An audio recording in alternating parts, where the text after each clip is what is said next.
大家好，我是田园，今天给大家分享一个贝果面包的做法。首先我们准备300克的高筋面粉，先加入5克盐，3克酵母粉，再加入15克的白糖，然后用筷子先把它们充分搅拌均匀。接着我们再少量多次的加入大约190毫升的清水，然后用筷子先把它们搅拌成面絮状，再下手把它们揉成像这样没有干面粉的面团。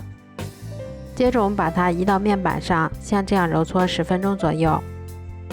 一直揉成像这样细腻光滑的面团就可以啦。再盖上盖子，让它醒发至2倍大。像这样体积明显变大，用手指伸进去不回缩就已经醒发好啦。接着我们先加入50克提前切碎的蔓越莓干，然后再下手把它们揉匀的同时排出里面的空气。接着我们再把它移到面板上搓成长条，然后再用刀把它们切成大小均匀的小剂子。我们取一个小剂子，先把它揉得细腻光滑一些，然后再把它轻轻的按扁。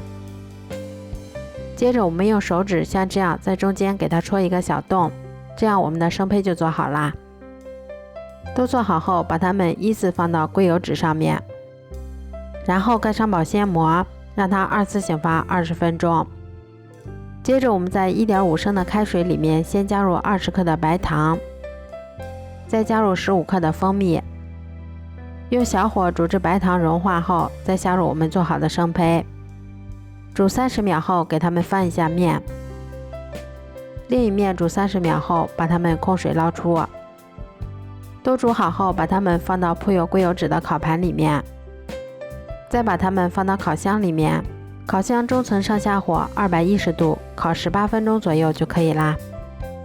这样做出的贝果面包吃起来外皮焦香酥脆，非常的有嚼劲儿，里面吃起来非常的松软，再搭配上蔓越莓的酸甜，真的是太好吃啦。如果喜欢的话就试试吧，喜欢我的视频就关注我吧，谢谢您的支持。